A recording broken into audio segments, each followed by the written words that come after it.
Okay, welcome back to knowing the Holy Bible for yourself. We're going to make sure that you know that Holy Bible and you know it for yourself. All of the chapters and verses, the scriptures and the stories, and you know them all for yourself. Okay, I'm your host, your teacher and correctionist, Wayne Thomas, and we're at the very beginning of the Bible. We're finishing up. We've just passed Chapter 3, where Satan tricked the woman and opened up the door to death. And now, here we go. And the things that are to take place now, after they open up that door. Okay, again, and I hope that we, as we're watching a weird and wonderful movie regarding mankind and how it came to be, and how it ended up to where we are in the 2020s, okay, and how it got there. All right. Now we're just leaving chapter 3. We're coming now into chapter 4. Now, something about chapter 4 and chapter 5. The people who translated, well, translators or not, whoever made the Bible back in the days of England and all that, and before then, they made the mistake in making chapters 4 and chapters 4 and 5. They should have reversed them. You'll see what I'm talking about in a second. On the one hand, I understand why they did one part of 4, but I'll read and then you'll understand, and I'll explain when I come back near the end of it. I'll explain what the problem is. Okay, this is Genesis chapter 4. Okay. Now Adam knew his wife, Eve his wife, and she conceived and bore Cain. And she said, I've gotten a man from the Lord. It kind of freaked her out that she was pregnant. That must have been weird because no one has ever been pregnant before. I mean, she didn't know nothing about that. It must have been trippy for her to, her physical body was changing and something was going on, and her, and the things that a woman goes through having a child for the very first time in human existence. So, and all of a sudden now, 9 months later, this child comes out, and she freaked her out. She was like, I've gotten a man child from the Lord. And then sometime later, maybe a couple of years later, she bore his brother Abel. Now, Abel was a keeper of the sheep. Now, that should tell you something right there. Okay? That should tell you something right there. This is very important. That word sheep. That word sheep comes from lamb. Lamb slain at the foundation of earth. It's all connected. Okay, that lamb. He was a keeper of sheep. And you're going to see the men in the Bible. So many men in the Bible. If there are 2 men, 2 kings, or 2 people getting involved, whoever's involved with the sheep, they're the ones that's going to be the good one. And the story's going to continue on about them. Where the one who's dealing with the other side, they're either hunters or somebody else who's doing the killing. Okay? But here we are. Here's the first time that we're dealing with someone who's dealing with sheep. Okay? Abel was a keeper of sheep, but Cain was a tiller of the ground. In other words, working with his dad, working with Adam, and dealing with the land, all this land out here. And in the process of time, it came to pass that Cain brought of the fruit of the ground an offering unto the Lord. But Abel, he also brought of the firstlings of his flock and the fat thereof. And the Lord respected Abel's more so than Cain's. Now, translation, and it's key that you understand this. Here is where Abel, he was like, this is my best stuff, my best flocks, my best, cows, my best things, and I'm going to bring them to the Lord as a sacrifice. These are my best, but that's got to go to the Lord. That's my best stuff. I'm giving that to the Lord. Boom. Where Cain, on the other hand, that was Abel. Cain, on the other hand, was, I got to take care of this. I got to take care of that. I want to make sure this is squared away. I got that. You know, this is my best of, you know, what I got left over. I give that to the Lord. Okay. And the Lord respected Abel's more so. Now, be careful of that right there. Be careful. I say that because be careful of, in this life, you going through the same thing, not even realizing it. How often do you pray to the God of Abraham? How often do you make time for him? Do you make time for him like you do that TV show or that movie? That's priority. I got to make sure it's squared away. I got to, you know, I'm going to get my little stuff, get home. My favorite TV show's coming on tonight. Boom, boom, boom, boom, boom, boom, boom. Do you go through that, all of that regarding the Lord? And I'm not talking about just, you know, going to church on Sunday. You know, and that's what this is kind of all about. Abel gave his first things unto the Lord, his priorities, his best. I'll get to that TV show and I'll get to my little pleasures and my little fun later. But the first stuff, I got to deal with my father.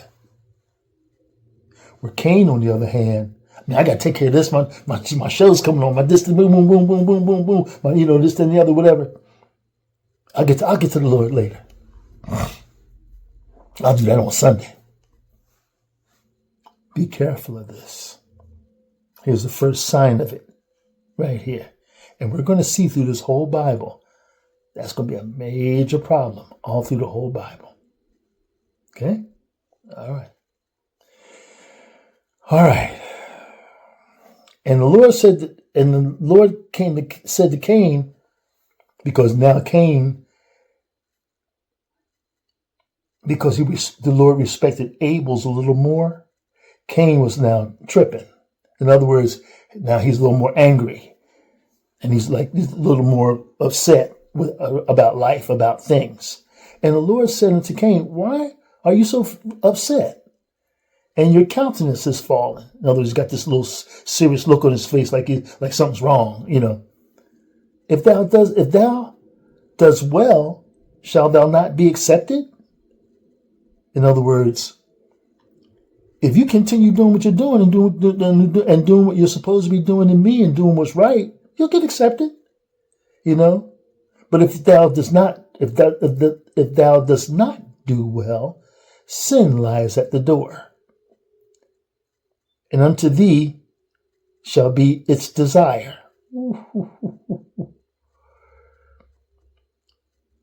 And thou shalt rule over, and it shall rule over you. In other words, now you upset and angry, this, that, and the other, and before you announce that means it sins around you. Sin's on the scene. And if you give in to it, it becomes part of you. You know what I mean? Depression and anger and all those kinds of things. All of a sudden you angry and mad about stuff and whatever. Next thing you know, if you don't watch it, that stuff will take over you. And it becomes part of you. When all along you could stay in the Lord. Keep your mind on the Lord and do things of the Lord. You won't have that problem. Okay. And then Cain talked to his brother, and it came to talk with Abel. Cain talked with Abel, his brother, and it came to pass when they were out on the field that Cain rose up against Abel, his brother, and killed him. Now you just figure a little time goes by, a day or two goes by. And the Lord said unto Cain, where's Abel, your brother? And Cain says, oh, I don't know. Am I my brother's keeper? And the Lord says, what have you done? What hast thou done? The voice of your brother's blood cries to me from the ground. Ooh, the voice of your brother's blood cries to me from the ground. Oh, my goodness. And you are cursed from the earth, which shall open its mouth to your brother's blood, to receive your brother's blood from that happened with your hand. When you till the ground, from now on, when you till the ground, it shall not henceforth yield unto thee her strength. A fugitive and a vagabond shall you be in the earth. I mean, he freaked out. My punishment is greater than I can bear. Behold, thou hast driven me out this day from thy face, from all the earth, and from the face I shall be hid, and I shall be a fugitive and vagabond in the earth. And it shall come to pass that everyone that findeth me shall kill me. That's key right there. Meaning that because you did this, now people are going to start doing it. People are doing it now. But we're going to see in a minute how this becomes the way of man. But we'll get to that in a second. And the Lord said to him, that people, after he said, people will look me, when somebody will know that I was a murderer, and they'll come to kill me. The Lord said to him, therefore, whoever shall kill you, Cain, vengeance shall be taken upon him sevenfold. And the Lord set a mark on Cain, lest anyone should know, and anybody who knew him knew not to kill him. And Cain went out from the presence of the Lord and dwelt in the land of Nod, east of Eden. Cain knew his wife, and she conceived and bore Enoch. And he built a city and called the name of the city after the name of his son, Enoch. Okay? Now, let me pause right here and say there's that big question. I remember so many people asking me so many times about that. If all these people, the Bible is true, it was talking about Cain and Abel, and we're all of a sudden, Cain marries a woman marries a woman. They have a son named Enoch, and they build this city called Enoch. Where's she come from? Where all these people come from? Well, now I can explain to you why 4 and 5 should have been the other way, because I understand in chapter 4 they were making a priority on the Cain and Abel story. Okay, I got that. I understand that. But in chapter 5, it's going to talk about how Adam and Eve had children, and they're having children, and they're having children, and they're having children, and children, and children. And here comes all the people of the world. Okay, which you're going to see in a minute when I get to chapter 5. It's going to talk about Adam and Eve, how long they lived, and how many children that they had, and how many of those children how long they lived, and how many children that they had. And that's where all the people started coming from. And that's where Cain finds a wife, and they have their son Enoch. Okay? All right. And you're going to see a lot of that when I get to chapter 5, Genesis chapter 5. All right, let's continue on here. Okay. And Enoch had a son, Cain's son Enoch had a son named Irad. And Irad had a son named Mahalalel, and Mahalalel had Methuselah, and Methuselah bore Lamech. Now Lamech is Noah's father. Okay, and Lamech took him 2 wives. One's name was Ada, and the other's name was Zillah. And Ada bore Jabal. Jabal was the first one, or such that dwelt in tents, and was the first one who had cattle. So he would be your first farmer. Okay? His brother's name was Jubal, and Jubal was the father of such that handled the harp and the organ. This was the first musicians that came into the world. That's where we get the name Jubilee, a Jubilee. Okay? Because of Jubal. Okay? He was the first to handle the harp and the organ. And Zillah, the other sister, she bore Tubal-Cain. He was the instructor of the artifice, and he was an artificer in brass and iron. And the sister of Tubal-Cain was Naamah. Okay. And Lamech said unto his 2 wives, Ada and Zillah, hear my wives, you wives of Lamech. Hearken unto my speech, for I have slain 2 men to my wounding, and a young man to my hurt. If Cain shall be avenged 7-fold, then truly Lamech 70 and 7-fold. And then, this is key. I'm going to explain something about that in a second. But after that, Adam and Eve knew his wife again, and she bore a son and called his name Seth. For God, she said, have appointed me another seed instead of Abel, who Cain slew. And to him also there was born a son, and he called his name Enos. And then men began to call upon the name of the Lord. Oh, okay, so I'm going to go back a little bit and explain something real quickly about Lamech. Now, here a couple of things. One, Lamech said, hear my voice. I've killed 2 men to my hurt, and to the wound. I had the wound and killed them, okay? So in other words, now this thing that Cain did, killing people, this has now become the way of man now.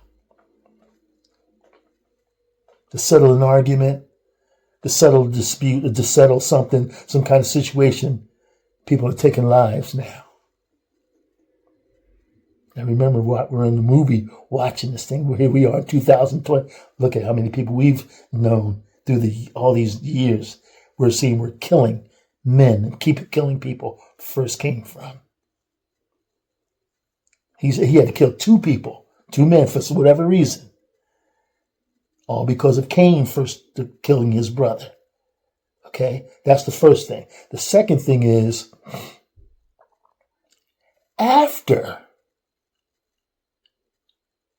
and this is Noah's dad, after he's saying this, Adam and Eve had another son. They had Cain and Abel. Cain kills Abel. Now they have another son, and his name is Seth. So this is still right around the time. In other words, only a couple thousand years may have passed here. And I don't mean to make that sound like long, couple thousand years, because we're going to see how in chapter 5, how these people were born. These people lived 900 years. 700 some odd years, 900 and something years. So 3,000 years ain't nothing. Okay.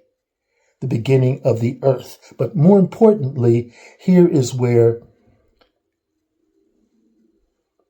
Seth came and Lamech was still living. So Noah's just coming right. Noah was probably living around when Seth was born. Noah was living. So in other words, how do I say this? How one could tell generational things. Lamech could tell Noah what was going on when Adam and Eve were on the scene. So that we know that this Bible stuff is true. These people are bringing these stories down. And this is, again, I'll say it again so you can see it. Lamech was already living when Adam and Eve had another son, Seth. And by the way, everything is going to happen from Seth. As I showed you about the 2 hands. I don't know if I showed you that yet, but keep your eyes on the 2 hands. One from the Israel side, from Seth on down. The other from Cain and his side on down. Okay? But to show you how everybody was still living, it wasn't, I guess I should say it this way. It wasn't that Adam and Eve had children, 2 sons, Cain and Abel. Cain kills Abel. Then they had another son named Seth. And then 100,000, somehow many years later, here comes Noah and his family. These people were all living around the same time. Okay? All right. Very important. Okay. All right, let's see what else. Okay. Oh, and then it closes off, chapter 4 closes off by saying, and Seth had these sons and called his name Enos, and men began to call on the name of the Lord. Seth's sons called on the name of the Lord, not Cain's sons. Seth's sons called on the name of the Lord. Now we're going to get to what I mentioned and talked about the Nephilim in chapter 6 of Genesis. And it says how I was explaining to you in chapter 6. If you've gotten to it yet or not, I'm not sure, but where there's there were men who were still doing things with our Father. They were calling on our Father. They were doing things with our Father, because this is only a few thousand years in the earth being brand new. So you could probably still see things in heaven. You could still hear certain things going on in heaven. This is probably, and they were used to it. I mean, well, I won't say they were used to it. It was cool and everything was good. It must have been really freaky, weird stuff. I mean, when we see something on this earth today like Aurora Borealis or something like that, it's a beautiful thing. Okay, it's a wonderful and great thing. And for the people who live there and have seen it through the years, grew up seeing it, their parents, it's a wonderful thing, even though sometimes it might be a most beautiful thing. Can you imagine dealing with heavenly stuff that was going on, hearing heavenly things going on, and these men were still doing things with our Father, while other people were having sons and daughters on the earth? And I don't mean to make it sound like they were up in heaven doing things with our Father. No, they were on earth like everybody else, but they were just in our Father a certain kind of way. And that was priority. And then when women started having, when families were having daughters, and these daughters were growing up to be women, these guys were sooner or later starting to realize that some of these women were beautiful, and they went on and started having families with them. Okay? All right. I just wanted to make sure that I could put that all in here so you can understand it all. So in case you didn't understand something in chapter 6, when we get to chapter 6, and I talk about that foolish Nephilim idea that human beings came up with, talking about angels who had sex with these women, and they had children, and the children turned out to be giants. I'm sorry for even talking about this kind of foolishness right now. But anyway, we're now into the world, into the life of this world and human beings. Here we go. Okay? All right. Chapter 5 will be next. All right.